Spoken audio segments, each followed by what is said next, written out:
चलिए आगे क्या है।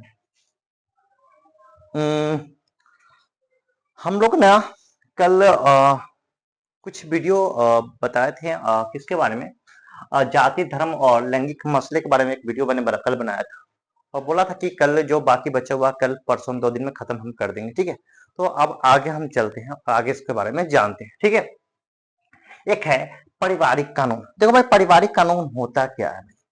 देखो, पारिवारिक कानून क्या होता है, जैसे तलाक हो गया जमीनी विवाद हो गई, है ना। उसके बाद क्या हो गया, विवाह, दहेज प्रथा, ये सब आपका क्या है, कानूनी है, पारिवारिक कानून है। ठीक है, अब इसके अकॉर्डिंग आप कुछ गलत करते हो तो कानून बनता है और पारिवारिक कानून है। ठीक है, आगे समझते हैं। सांप्रदायिकता क्या है। सांप्रदायिकता एक शब्द है जिसका उपयोग दक्षिण एशिया में धार्मिक या जातीय पहचान के निर्माण के प्रयासों को निरूपित करने के लिए किया गया था, जो विभिन्न समुदाय के रूप में पहचाने गए लोगों के बीच संघर्ष और उन समूहों के बीच सांप्रदायिक हिस्सा को बढ़ावा देने के लिए उत्साहता है, क्या करता है, लड़वाने की कोशिश करता है। ठीक है, अब आते हैं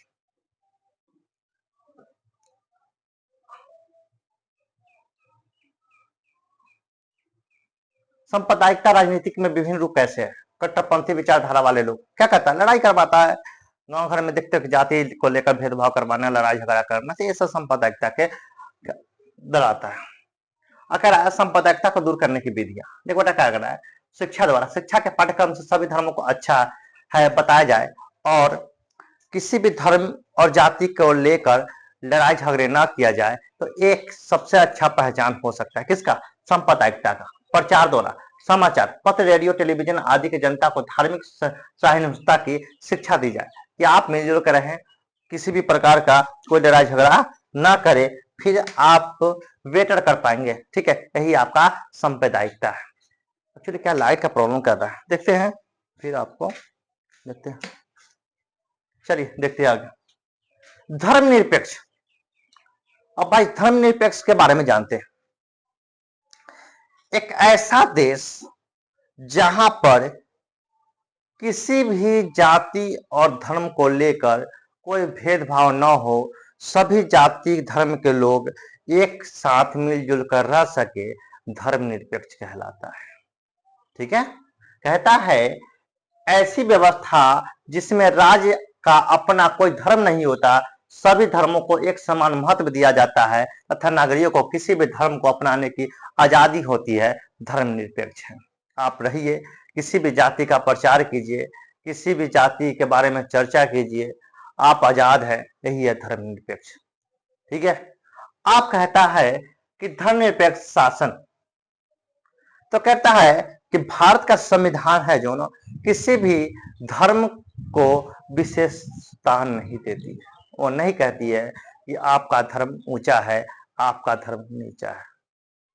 आप जिस धर्म का हो आप उसका गुण गाओ, प्रचार करो, उससे संविधान का कोई लेना देना नहीं।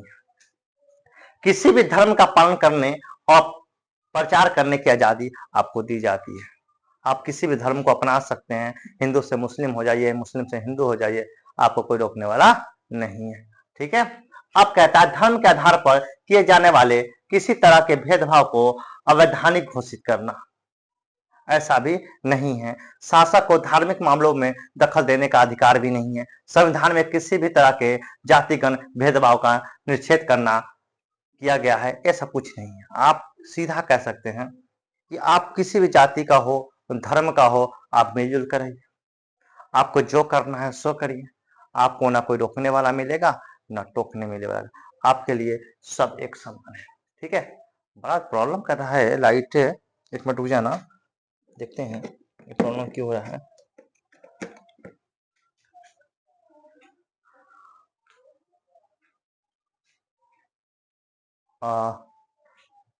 चलिए आगे देखते हैं। भारत को एक धर्मनिरपेक्ष राष्ट्र बनाने वाले विभिन्न प्रावधान क्या है। तो इसलिए भारत एक धर्मनिरपेक्ष देश है क्योंकि भारत में कोई राजकीय धर्म नहीं है, कोई राज का कोई धर्म नहीं है। हर राज्य में जाके सभी धर्म के लोग रह सकते हैं, निवास कर सकते हैं, इसमें कोई राजकीय धर्म नहीं है। भारत में सभी धर्मों को एक समान महत्व दिया जाता है, बता चुके हैं पहले। प्रत्येक नागरिक को अपनी इच्छा अनुसार किसी भी धर्म को अपनाने की स्वतंत्रता है। हमने बोला कि हिंदू से आप मुस्लिम बन सकते हैं, मुस्लिम से हिंदू बन सकते हैं, आप स्वतंत्र कुछ भी कर सकते हैं। भारतीय संविधान धार्मिक व्यवहार को असंवैधानिक घोषित करता है, कहता है कि संविधान कि आपको किसी भी प्रकार का कोई लेना देना नहीं है, आप आजाद हैं, आप अपनी धर्म को प्रचार कीजिए, अपने धर्म को आगे बढ़ाइए, आप कुछ भी कर सकते हैं, आप इसके लिए आप स्वतंत्र हैं। ठीक है। जातिवाद क्या है? देखो, जातिवाद का मतलब होता है जाति के आधार पर लोगों में भेदभाव। अब भाई जानते हैं आप थोड़ा, जैसे बिहार में अभी विधानसभा का इलेक्शन चल रहा है ना? तो इलेक्शन चल रहा है तो क्या होता है कि यहाँ के जो इलेक्शन है सबसे पहले जातिवाद पे होती है। पूरा मुस्लिम समुदाय के लोग होंगे कांग्रेस को वोट देंगे, ठीक है। हिंदू समुदाय के लोग होंगे, कुछ लोग क्या करेंगे, वो बीजेपी वाले को देंगे, जदयू को देंगे। उसके बाद कोई यादव का होगा तो यादव को वोट देगा, कोई पासवान होगा वो पासवान को वोट देगा। उनको अच्छे नेता से कोई लेना देना नहीं है। कौन अच्छा कर रहा है, कौन बुरा कर रहा है, इस विधानसभा से कौन सा कैंडिडेट अच्छा है बुरा है, उस पर एफआईआर है या अच्छे व्यक्ति, उससे कोई लेना देना नहीं। अगर व्यक्ति वह 50 मर्डर कर दे, ठीक है, और जिस जाति का हो वो जाति के लोग उसी को वोट देगा, भले उसको कोई लेना देना उससे नहीं है, और कितना ही गंदा क्यों ना हो। मतलब यही यहाँ का संविधान है। संविधान क्या है? यहाँ की राजनीति। और इसी कारण बिहार अति पिछड़ा में आता है। इतना पिछड़ा राज्य है, इसको मतलब उभरने में भी ना बहुत समय लग जाएगा, क्योंकि लोग यहाँ पर पढ़े लिखे हैं। ऐसे नहीं कहते कि यहाँ पढ़ा लिखा व्यक्ति नहीं, लेकिन पढ़ा लिखा होने के बावजूद भी ना यहाँ के लोगों में जातिवाद है, बस अपनी जाति को आगे बढ़ाना है। जिससे क्या होता है, आप जातिवाद पर लोग मरते हैं, करते हैं, लगातार कर रहे हैं, लेकिन कुछ नहीं होने वाला। जातिवाद से जब तक आप दूर नहीं होइएगा, आपका राज नहीं बदलने वाला। तो ये जातिवादी होनी नहीं चाहिए। राजनीतिक में अगर जातिवादी करते हो फिर अपने देश को आगे नहीं बढ़ा पाओगे, अपने राज्य को आगे नहीं बढ़ा पाओगे। ठीक है। वन व्यवस्था, विभिन्न जाति समूहों को समाज में पदानुक्रम। अब आते हैं जाति के अंदर राजनीतिक। भाई देखो, जाति के अंदर राजनीतिक जस्ट बता दी क्या कहता है, देश के किसी भी एक संसदीय चुनाव क्षेत्र में किसी एक जाति के लोगों का बहुमत नहीं है, इसलिए हर पार्टी और उम्मीदवार को चुनाव जीतने के लिए एक जाति और एक समुदाय के ज्यादा लोगों का भरोसा जाहिर करना पड़ता है। अब क्या करता है, हर जाति के समूहों में से एक एक को कैंडिडेट को खड़ा करेगा। क्यों? उसको जीतना है, नहीं करेगा फिर उसको वोट भी नहीं मिलेगा। तो इस तरह का व्यवहार यहाँ देश चलता है। कोई भी पार्टी किसी एक जाति का समुदाय के सभी लोगों का वोट हासिल नहीं कर सकती है। जब लोग किसी जाति विशेष को किसी एक पार्टी का वोट बैंक कहते हैं तो इसका मतलब यह होता है कि उस जाति के ज्यादातर लोग उस पार्टी को वोट देते हैं। हमने क्या बोला, जिस जाति का लोग होगा उसी जाति को वोट देगा, उससे कोई लेना देना नहीं, को पढ़ा लिखती है कि नहीं पढ़ा है, कि अंगूठा छाप, उससे कोई मत। तभी तो पता चला आपको ना, यहाँ एक बिहार ऐसा राज्य है जहाँ पर अंगूठा छाप भी मुख्यमंत्री बना जा सकता है। समझे? ये सब चीज कहानियां। अगर किसी चुनाव क्षेत्र में एक जाति के लोगों का प्रभुत्व माना जाता हो तो उसके अनेक पार्टियों की उसकी जाति का उम्मीदवार खड़ा करने में कोई रोक नहीं सकता। ऐसे में कुछ मतदाताओं के सामने उसकी जाति के एक से ज्यादा उम्मीदवार होते हैं तो किसी किसी जाति के मतदाताओं के सामने उनकी जाति का एक ही उम्मीदवार नहीं होता है। अब यहाँ पर तो पैसा का खेल है भाई, पैसा का खेल है। अब आपके पास पैसा नहीं है तो फिर भी मुश्किल है, क्योंकि भाई यहाँ की राजनीति कैसे चलती है, पैसे पे चलती है, दंगे पे चलती है, मार काट पे चलती है। कल का घटना शायद आपको पता ही होगा, है ना? लड़ाई झगड़ा रोज चलती रहती है, कहीं काट है। इलेक्शन जब भी आती है तो कुछ ना कुछ हंगामा होते रहते हैं, किसी का मर्डर हो जाना, किसी का कुछ होना, ये सब स्वाभाविक हो चुका है बिहार के लिए। कह रहा है कि 2011 के अनुसार भारत में धार्मिक समुदाय की आबादी कितनी थी? हिंदू धर्म जो थे भाई 79.8% थी, इस्लामी 14.2%, ईसाई धर्म 2.3% और सिख धर्म जो था आपका 1.7% था। क्या पूरे भारत का? पूरे भारत का ये हाल था। लगभग लगभग अभी मुस्लिम का हो गया लगभग 30% के आसपास हो गया। ठीक है। अब आते हैं बौद्ध धर्म 0.7%, जैन धर्म 0.4%, अन्य धर्म 0.7%, कोई धर्म नहीं 0.2%। अब आपको बता दें कि जैन धर्म की शुरुआत हमारे बिहार के वैशाली से हुई थी, ठीक है, जो महावीर के द्वारा किया गया था। कह रहा है राजनीतिक में जाति, चुनाव क्षेत्र में वक्ताओं के जातियों का हिसाब ध्यान में रखना जाता है, देखता कि किस क्षेत्र में कितना जाति के लोग हैं, कौन कौन से जाति के लोग हैं।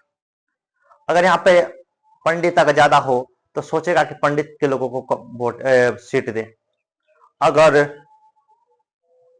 वैश्य हो बनिया हो तो बनिया को देगा, मुस्लिम हो तो मुस्लिम समुदाय को सीट मिलेगा, ताकि क्यों उसका पूरा वोट मिल सके, क्योंकि यहाँ पे जातिवाद चलती है, ठीक है। वही बात कह रहा है, चुनाव क्षेत्र में हिसाब ध्यान में रखा जाता है, समर्थन हासिल करने के लिए जातिगत भावनाओं का उकसाना होता है। देश में किसी भी एक संसदीय चुनाव क्षेत्र में किसी एक जाति के लोगों का बहुमत नहीं है, कोई भी पार्टी किसी एक जाति का समुदाय में सभी लोगों का वोट हासिल नहीं कर सकता। क्यों नहीं कर सकता? ये भी होता है, इसमें भी लड़ाई झगड़ा होती है, अक्सर होता है।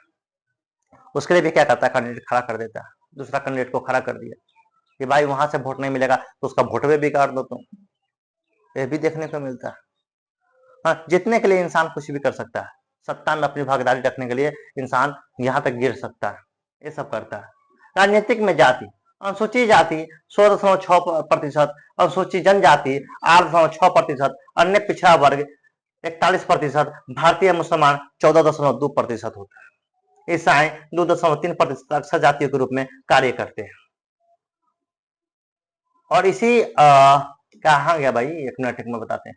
और इसी जाति, अनुसूचित जाति, अन्य पिछड़ा जाति, अन्य अनुसूचित जनजाति, इसी के आधार पर आरक्षण भी दिया जाता है, आपको सब पता होगा, ठीक है। जैसे मुसलमानों को क्या रखा जाता है, अल्पसंख्यक के अंदर में रखा गया है ना, ये सब भी थोड़ा ध्यान देना है आप लोगों को। अब आते हैं